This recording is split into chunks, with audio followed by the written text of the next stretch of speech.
Gente querida, hoje falaremos sobre a besta do Apocalipse, que segundo a escatologia consumada, seria Nero César. Fizemos uma série de vídeos especiais sobre a escatologia realizada e a ortodoxa, tendo como base os 2 vídeos sobre a destruição de Jerusalém no ano 70. Se você ainda não assistiu, assista. Você entenderá perfeitamente as razões que levaram à guerra e saberá em detalhes tudo o que aconteceu naquela ocasião. Eu recebi algumas mensagens me pedindo para falar mais sobre alguns assuntos. Hoje eu falarei sobre a besta do Apocalipse e amanhã sobre a grande meretriz.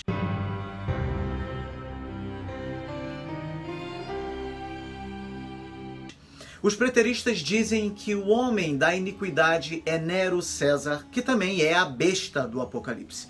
Fizemos a análise de quem é o homem da iniquidade de acordo com a interpretação preterista e a interpretação ortodoxa tradicional, e hoje falaremos mais profundamente sobre o porquê dos preteristas considerarem que Nero seja de fato a besta do Apocalipse. Vimos em nossa análise do capítulo 17 de Apocalipse que os comentaristas, incluindo os da escatologia realizada, concordam que no Apocalipse a besta transita entre uma identidade genérica e uma específica. Isso significa que às vezes a besta se refere a uma entidade corporativa e às vezes a um indivíduo.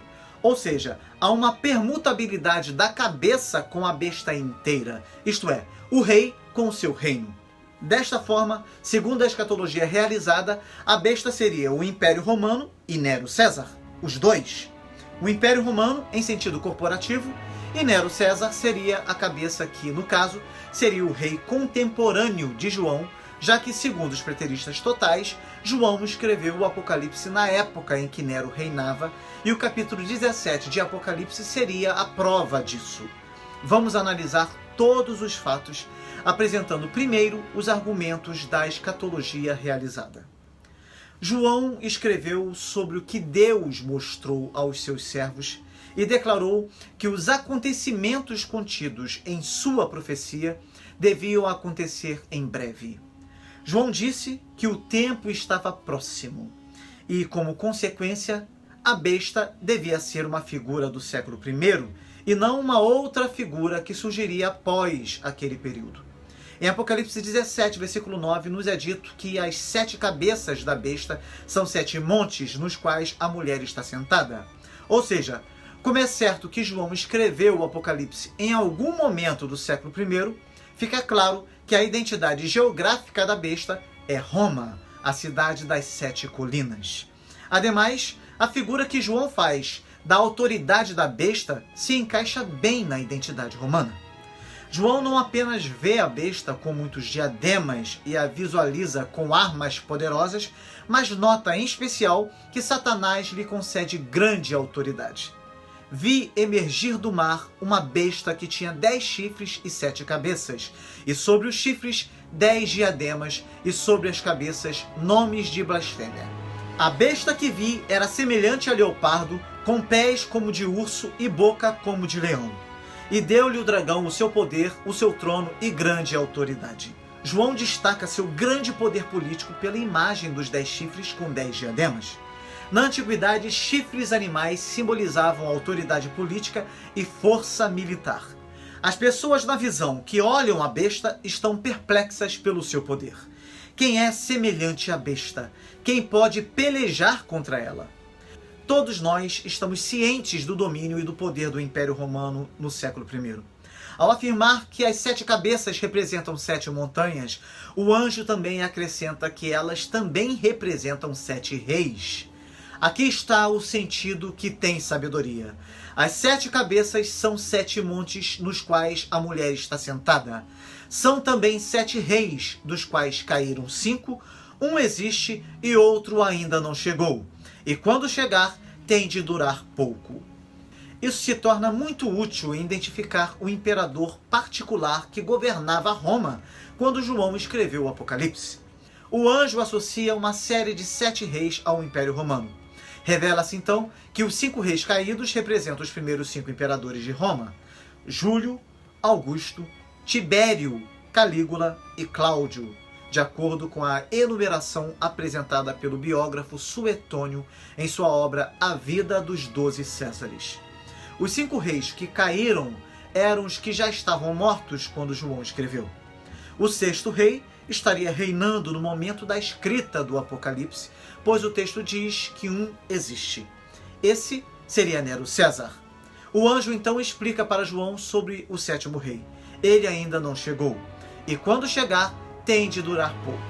O 7º imperador de Roma foi Galba, que reinou de junho de 68 a janeiro de 69, apenas 7 meses. O imperador do reinado mais curto até essa época. O reinado de Nero, por exemplo, durou mais de 13 anos. Assim, não só a besta retrata o Império Romano em sentido corporativo, mas de forma específica Nero, o 6º imperador. E Nero não foi apenas o primeiro imperador a perseguir a igreja cristã, mas também a autoridade que comissionou o general romano Vespasiano a atacar e destruir Jerusalém. Há um vídeo sobre Nero aqui no canal. É muito importante que você assista. A imagem da besta com certeza indica que ela possuía um caráter mau. O termo besta trazido em Apocalipse reflete seu caráter maligno. João apresenta essa besta como composto de 3 carnívoros amedrontadores. A besta que vi era semelhante a leopardo, com pés como de urso e boca como de leão. Esses animais seriam aterrorizantes para qualquer conhecedor das arenas romanas, onde homens e mulheres eram cruelmente jogados aos leões e outras feras. Sem dúvida, Nero possuía um caráter imoral e bestial. Segundo Suetônio, ele matou a própria mãe, o irmão, a tia e a esposa, além de muitos cidadãos romanos eminentes. Ele era conhecido por amarrar escravos em postes, vestir-se na pele de um leão e atacá-los e estuprá-los.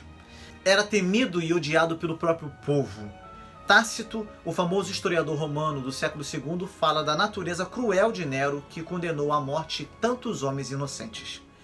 O naturalista romano Plínio, o Velho, descreve Nero como o destruidor da raça humana e o veneno do mundo. E Apocalipse descreve a besta como tendo uma boca que proferia arrogâncias e blasfêmias. Nero cunhou moedas como imagem da própria cabeça, lançando raios do sol. Com essa manobra, ele intencionalmente imitou o poderoso deus Sol romano, Apolo. Uma inscrição em Atenas o louva como o todo-poderoso Nero César Sebasto, o novo Apolo. O caráter de Nero certamente expressa o caráter de uma besta. Além disso, Apocalipse 13, versículo 8 diz que o número da besta é número de homem. Sendo o Apocalipse o livro mais hebraico do Novo Testamento, contendo marcas de imagens visuais traçadas no Antigo Testamento, com centenas de referências literárias a versículos do Antigo Testamento, podemos supor que o hebraico seja a língua para procurarmos o significado do número da besta, o famoso 666. A conclusão é que a besta é Nero César, pois sendo a soletração do seu nome em hebraico do século I Neron César, a soma dessas letras resulta no número 666. E já que o Apocalipse é um livro de uma natureza simbólica bastante grande, a marca da besta deve ser interpretada simbolicamente, assim como a marca do cordeiro em seus servos. Desta forma, quando em Apocalipse 13 nos é dito que ninguém pode comprar nem vender sem a marca, isto significa que todos os súditos do Império Romano estão sob o domínio do imperador, que na realidade detém o sustento deles em suas mãos. Na exigência da besta por adoração, assim demonstrando suas presunções divinas, a marca na mão direita e na fronte é usada como uma imagem oposta à que Deus exigiu do seu povo a respeito da lei por ele concedida. Estas palavras que hoje te ordeno estarão no teu coração. Também as atarás como sinal na tua mão e te serão por frontal entre os olhos. João estaria ensinando que a besta, Nero, desempenharia suas pretensões divinas, agindo como soberano absoluto sobre a vida e o destino dos súditos. Ela não imporia uma marca mais literal em seus súditos do que Cristo nos seus. Apocalipse 13, versículos 5 e 7 nos diz o seguinte: foi-lhe dada uma boca que proferia arrogâncias e blasfêmias e autoridade para agir 42 meses. Foi-lhe dado também que pelejasse contra os santos e os vencesse. Deu-se-lhe ainda autoridade sobre cada tribo, povo, língua e nação. Em Atos dos Apóstolos, podemos perceber claramente que o cristianismo não foi molestado pelo Império Romano durante seus primeiros anos. De fato, no final de Atos, Paulo chega a apelar a César para se proteger da perseguição judaica. Isso aconteceu mesmo nos primeiros dias do reinado de Nero. No entanto, as coisas mudaram muito quando Nero lançou ataques aos cristãos na tentativa de desviar as suspeitas de ser ele o responsável pelo incêndio destrutivo e mortal que destruiu grande parte de Roma no ano 64 d.C. O historiador romano Tácito, que nasceu no reinado de Nero, registrou a horrível perseguição que envolveu os cristãos em Roma. Nero infligiu punições inauditas nos que, odiados por seus crimes abomináveis, eram geralmente chamados de cristãos. Ele até fala do imenso número de cristãos assassinados por Nero. O cristão Clemente de Roma, que viveu nesse tempo, menciona uma vasta multidão dos eleitos que morreu sob Nero. Sabemos que Pedro e Paulo foram executados nesse período. Logo, a perseguição de Nero contra os cristãos, incluindo alguns dos maiores líderes, representou a peleja travada pela besta contra os santos a fim de vencê-los. O período de 42 meses mencionados por João é retratado pelo historiador Johann Lorenz von Moschen da seguinte maneira: a horrenda perseguição que se realizou por ordem desse tirano começou em Roma perto em meados de novembro do ano 64 de Nosso Senhor. Essa horrenda perseguição só cessou com a morte de Nero. O império, como se sabe bem, não foi libertado da tirania desse monstro até o ano 68, quando ele deu fim à própria vida. Esse período corresponde a 43 meses. No entanto, como a proximidade é notória, podemos considerar que a citação histórica não foi precisa e que o período correto é 42 meses, conforme o relato de João, não é? E em relação à ressurreição da besta retratada em Apocalipse 13, versículo 3, a escatologia realizada dirá que se trata da ressurreição do Império Romano, já que, como já foi dito antes, a identidade da besta transita entre o Império Romano, em sentido corporativo, e o governante de Roma, em sentido individual. Isto é, a besta representa os dois, o Império Romano como uma entidade política e Nero César como líder dessa entidade. Mas como se deu essa ressurreição? Nero governou Roma de 54 até a sua morte em 11 de junho de 68. Nas últimas semanas de vida, as destrutivas guerras civis romanas eclodiram. Em desespero, Nero suicidou-se quando as forças imperiais, sob a liderança do general Galba, estavam prestes a capturá-lo. O império foi lançado em convulsões devastadoras em sentido político e social. De acordo com Joséfo, a morte de Nero suspendeu até a guerra judaica com Roma, e o poderoso general Vespasiano e seu filho Tito cessaram as hostilidades.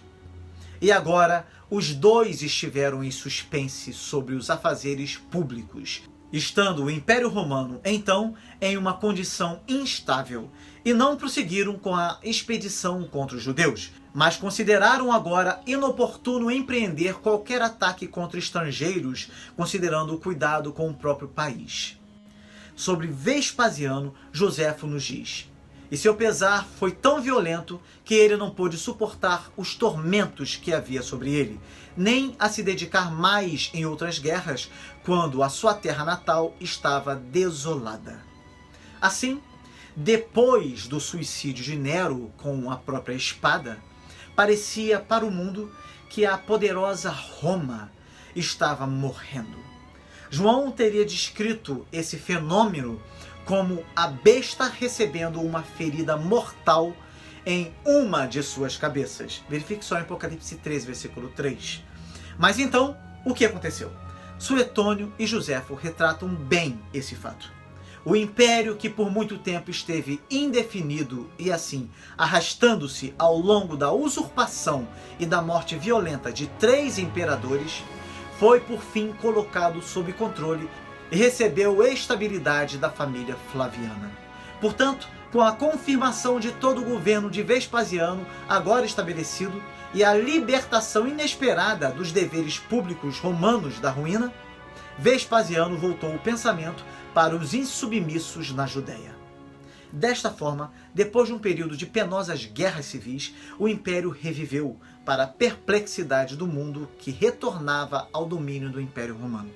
Isso, segundo a escatologia realizada, confirma o ponto de vista que aponta para Nero e o Império Romano. Esta foi a interpretação da escatologia realizada, ok? A interpretação da escatologia ortodoxa afirma da mesma forma que a besta escarlate pode ser todo o Império Romano ou, em outras ocasiões, um único rei, mas esse rei não seria Nero, e sim o próprio Satanás materializado na pessoa do Anticristo. Não se deve duvidar que João esperava que sua profecia acontecesse em breve, pois não antecipava a aplicação a longo prazo de suas predições. Nessa expectação, que não se cumpriu em seus próprios dias, João não se mostrou diferente dos profetas do Antigo Testamento, como Isaías, que esperava o reino messiânico para imediatamente depois do julgamento da Assíria. Veja só os capítulos 10 e 11 do livro de Isaías. Ou, como Daniel, que pensou que o fim ocorreria imediatamente após o julgamento de Antíoco IV Epifânio. Jeremias esperava o reino para imediatamente depois do retorno do exílio. É evidente, pois, que as visões dos profetas ultrapassavam seu próprio entendimento e as suas expectações pessoais, que tão frequentemente ficaram sem seu cumprimento definitivo, pois Deus decretara seu cumprimento definitivo para os últimos dias. Normalmente, as predições bíblicas têm um cumprimento a curto prazo e outro a longo prazo. Portanto, a curto prazo, Nero se encaixa de forma perfeita. Seu caráter maligno, sua blasfêmia em requerer adoração para si, o fato do número da besta também se enquadrar em seu nome, dele ter prevalecido contra os cristãos em sua época, num período de perseguição que durou em torno de 42 meses, a ressurreição da besta, se referindo a Roma, embora também possa se referir à lenda do Nero redivivus, também se adequa ao contexto histórico. Apesar das pequenas divergências em relação a alguns pontos de interpretação, o grande problema está em considerar que os reis, representados pelas cabeças, sejam de fato os imperadores de Roma.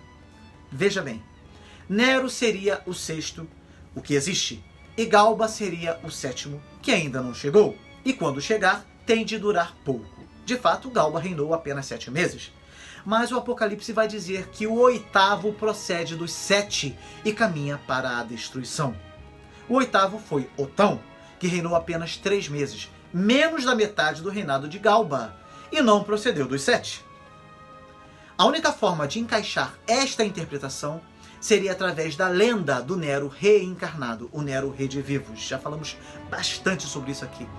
Esta opção se encaixaria perfeitamente no contexto histórico, mas não é uma solução fácil, pois requer que o autor, embora escrevendo na época de Domiciano, se transfira para o reinado de Nero.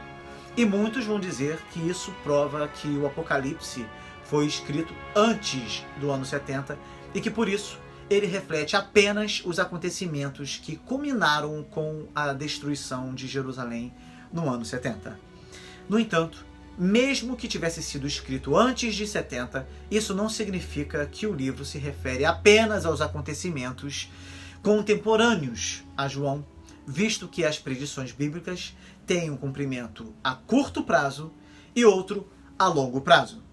Mas a maioria esmagadora dos intérpretes concorda que o Apocalipse foi escrito na época de Domiciano, devido ao relato de diversos historiadores e ao fato de que não há nenhum registro, seja por parte dos discípulos dos apóstolos ou dos líderes e demais membros das igrejas ao longo da história de que o Apocalipse foi escrito antes do ano 70 ou se cumpriu no primeiro século.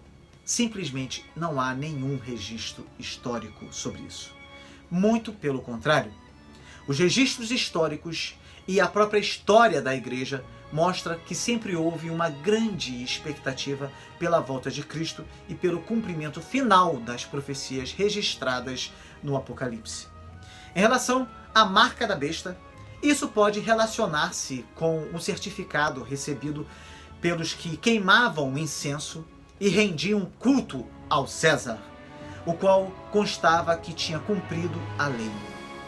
Esse certificado era uma espécie de seguro contra a perseguição e a morte e dava o direito de comercializar. Este certificado de culto só podia ser obtido pelo cristão se ele renegasse sua fé e seu Senhor. Quando tinha o certificado na mão, era catalogado como adorador de César e negador de Cristo. O selo que Deus colocou na testa dos 144 mil, em Apocalipse 7, versículo 3, certamente não é uma marca visível, é um símbolo que expressa a proteção divina. Veja só Isaías 44, versículo 5. A intenção pode ser que a marca da besta seja uma imitação da marca de Deus. A marca consiste no nome da besta ou no número do seu nome, implicando a recepção desse sinal em fidelidade ao anticristo e também na possibilidade ou não de comprar e vender. Isso significa que todas as atividades econômicas serão centralizadas de alguma forma na pessoa do anticristo, para que o mundo passe a depender dele inteiramente. João prevê que a besta, com a ajuda do falso profeta, assumirá poderes totalitários com o controle completo de toda a política, religião e economia do mundo, com o objetivo de levar toda a humanidade a adorá-la. Os ortodoxos também dizem que o anticristo, como um segundo Nero, terá as feições dele. Contudo, o cálculo referente a Nero trabalha com o alfabeto hebraico ao invés do grego, que com certeza seria muito mais plausível. Alguns dizem que se trata do nome oficial do imperador Domiciano, Domitianus Caesar, ou através da abreviação do título usado por Domiciano naquela época, que o emoldurava como o único soberano divino e imperador, Autocrator Caesar Domitianus Sebastos Germanicos. Por meio desse título, ele é emoldurado como o único soberano divino e imperador Domiciano. Esse nome corresponde a 666 em grego. Domiciano acabara de ordenar em lei essa blasfêmia, o seu próprio endeusamento, e começava a implantá-la por meio de seus obsequiosos sacerdotes. Esse título ofensivo do imperador que governava naquela época, sem sombra de dúvida, pode ter sido, nesse caso, o ponto de referência necessário para solucionar um enigma gemátrico. Caso esta interpretação esteja correta, João estaria acusando o imperador Domiciano de ser uma concretização da besta anticristã e o sumo sacerdote, que começa a se movimentar na província da Ásia, de ser o profeta da mentira. E cada membro da igreja que se deixava enquadrar nesse esquema, devido a quaisquer circunstâncias, devia saber que estava carimbado pela besta. Também é possível que o número queira ser algo simbólico. Se o número do Messias, Jesus, em grego, totaliza 888 e 7 é um número perfeito, pode ser que a intenção seja que 666 seja o símbolo para que o homem é capaz de fazer de melhor, nunca alcançando a perfeição, impossibilitado de alcançar essa perfeição. Este pode ser o significado da frase é número de homem.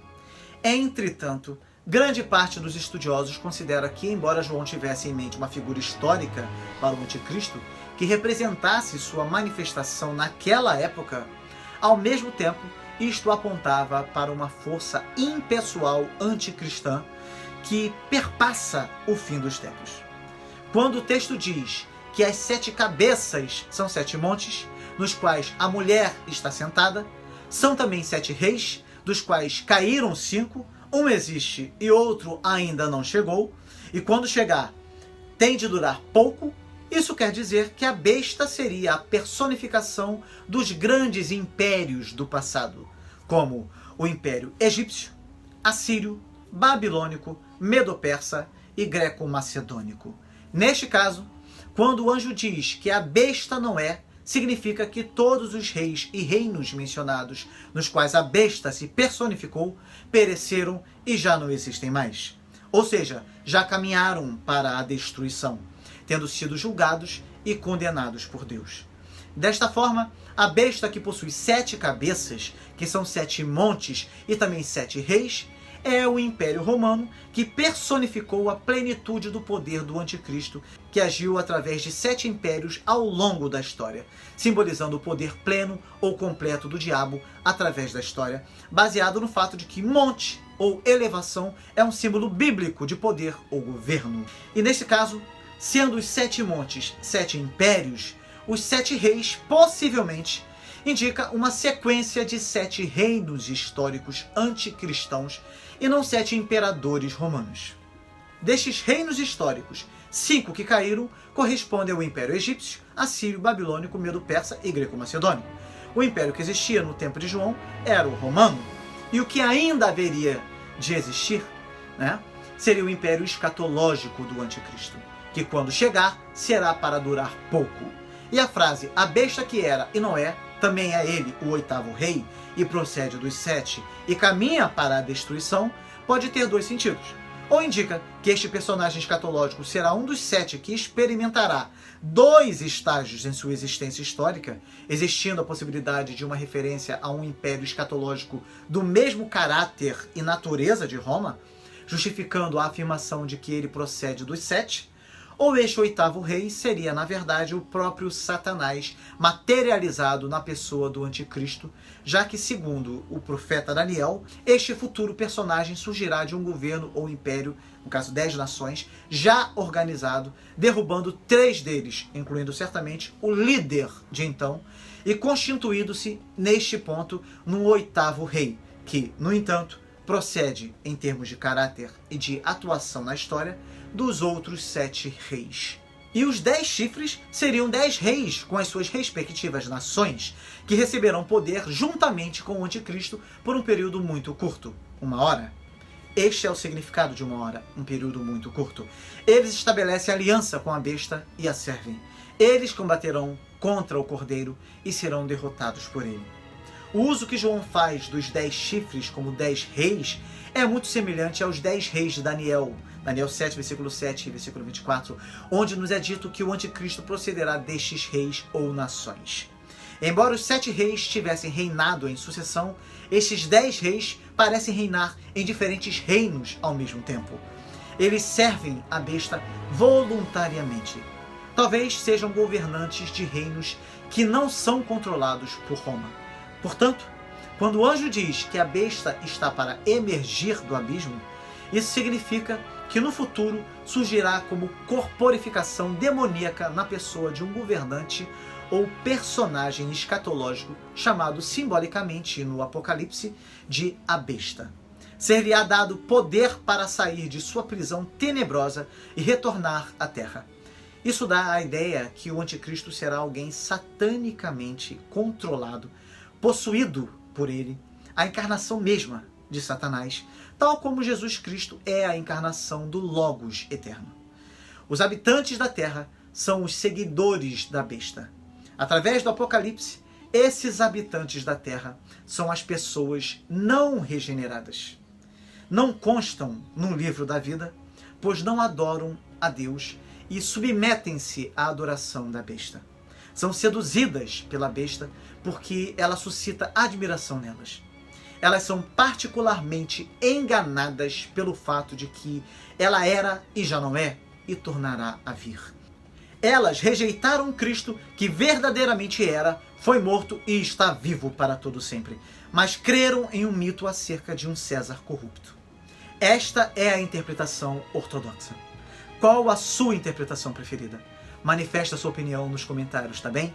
E aproveite para assistir aos vídeos sobre o capítulo 13 e 17 de Apocalipse, que tratam sobre esse tema, aqui em nossa série Apocalipse, tá? E fique ligado, porque amanhã nós falaremos sobre a grande meretriz, que segundo a escatologia realizada, representa Jerusalém do primeiro século. Vamos ver a opinião também da ortodoxia a este respeito, então não perca. Que Deus os abençoe muito e até o próximo vídeo com a graça de Deus.